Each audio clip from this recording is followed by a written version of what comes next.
Welcome to the Baseface Network.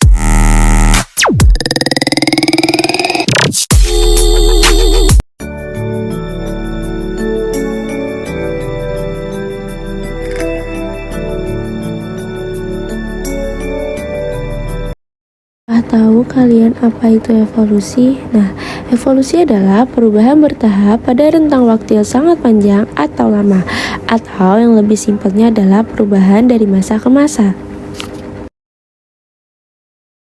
Lalu ada pendapat menurut teori.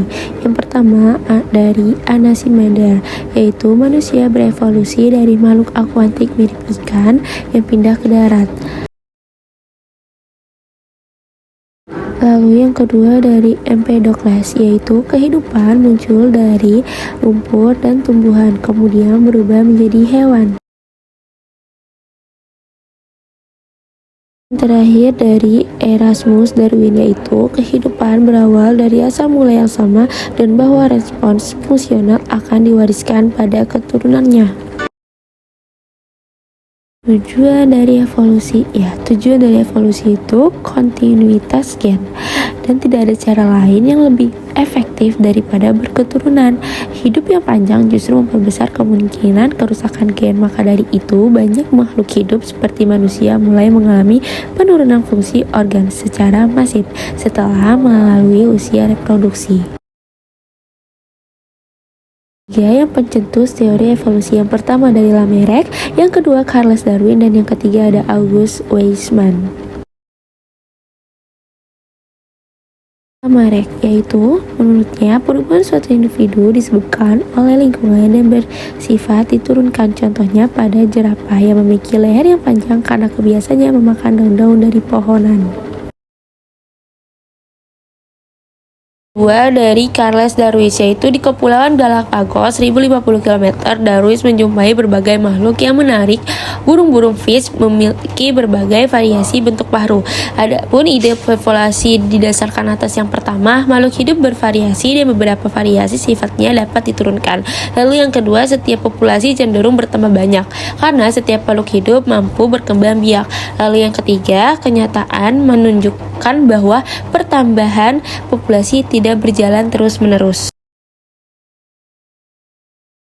2. Dari August Weismann, yaitu sel-sel tubuh tidak dipengaruhi oleh lingkungan. Membuktikan pendapatnya dengan mengawinkan dua tikus yang dipotong ekornya hingga generasi ke-21. Semua anak tikus yang dilahirkan dari keturunan kedua tikus tadi berekor panjang. Weismann menyimpulkan yang pertama, perubahan sel tubuh karena pengaruh lingkungan tidak akan diwariskan ke generasi berikutnya. Yang kedua, evolusi adalah masalah pewarisan gen-gen melalui sel kelamin. Evolusi adalah gejala seleksi alam terhadap faktor-faktor genetika. Selanjutnya membahas faktor yang mempengaruhi evolusi. Hukum Hardy-Weinberg mengatakan frekuensi alel atau gen dalam populasi dapat tetap stabil dan tetap berada dalam keseimbangan dari satu generasi ke generasi dengan syarat: yang pertama, jumlah populasi besar. Yang kedua, perkawinan secara acak atau random. Yang ketiga, tidak terjadi mutasi maju atau balik. Dan yang keempat, tidak ada migrasi. Spesies baru. Isolasi merupakan kunci terjadinya spesies baru karena isolasi mencegah terciptanya kembali seragaman antara spesies melalui hibridasi. Isolasi ada dua macam. Yang pertama, isolasi geografi, atau yang kedua, isolasi reproduksi. Isolasi geografi. Isolasi yang terjadi akibat keadaan alam. Jika organisme dari suatu spesies berpindah ke lingkungan baru yang berbeda dari lingkungan asal dan dipisahkan oleh laut, gunung, atau gurun, organisme akan beradaptasi dan membentuk populasi. Bentuk adaptasi ini dapat mengarah pada pembentukan spesies baru.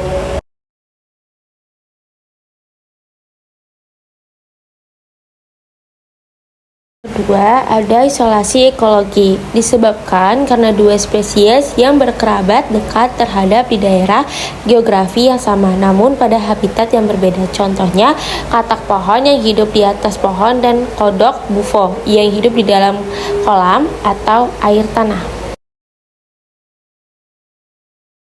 Ketiga, dari isolasi musim, disebabkan oleh masa kawin atau kematangan gamet yang berbeda.